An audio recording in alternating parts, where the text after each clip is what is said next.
Hello বন্ধুরা, আমি আবার এসে গেছি। আমি স্বর্ণালী।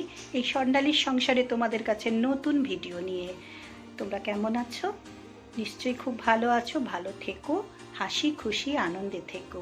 সব সময় ঈশ্বরের কাছে প্রার্থনা করি আমি সব সময় তোমাদের শুভ হোক, মঙ্গল হোক। আমি ভালো আছি। আজকে কি কি রান্না করেছি তোমাদেরকে দেখাবো। চলো আজকে দেখাই। এই যে কি রান্না করেছি, আমি ভাতে খাওয়ার জন্য থালাগুলো ধুয়ে রেখেছি, এখানে রাখি। চাটনিটা এখানে আছে, অল্প একটু চাটনি আছে। থালাগুলো আবার রেখে দিই, এখানে ধুয়ে রাখলাম, কাজে গিয়ে রাখলাম। ভাত আমি তো আগেই করে নিয়েছি, দুধেশ্বর চালের ভাত, যেমন রোজ করি আজও করে নিয়েছি।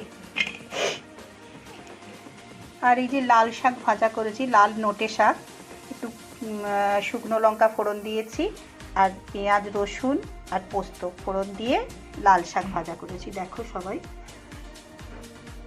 একটু নুন, একটু সামান্য মিষ্টি স্বাদটা আনার জন্য দিয়েছিলাম। আর এই যে আলু ফুলকপির একটু মাখো মাখো তরকারি করে রেখেছি, অল্প করেই করেছি এটা। আর করেছি একটুখানি 2-3 পিস চিকেন পড়েছিল, সেইটা একটু আলু দিয়ে বাড়িয়ে ঝোল মতো করে নিয়েছি।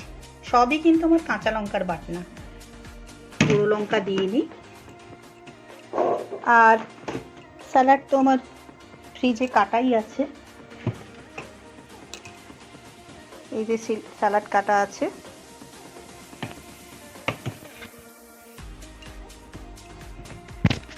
তো যাই হোক, আজকের রান্না আমি দেখিয়ে দিলাম। মোটেই রান্না কেমন লাগলো বলো, সেরকম কোনো কিছু আহামরি কিছু নেই, সামান্যই একটু রান্না করেছি।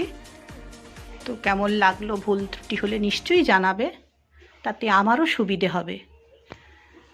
তাহলে তোমরা যারা যারা সাবস্ক্রাইব করোনি তারা সাবস্ক্রাইবটা প্লিজ করে নিও, আর লাইক শেয়ার কমেন্টটা করতে কিন্তু তোমরা ভুলো না। যারা করে তারা তো করেই, তারা করবে, কিন্তু যারা করোনি বা করছো না বা দেখছো না, তারা দেখো এবং লাইক শেয়ার কমেন্টটা করো, আর সাবস্ক্রাইবটা অবশ্যই করে নিও।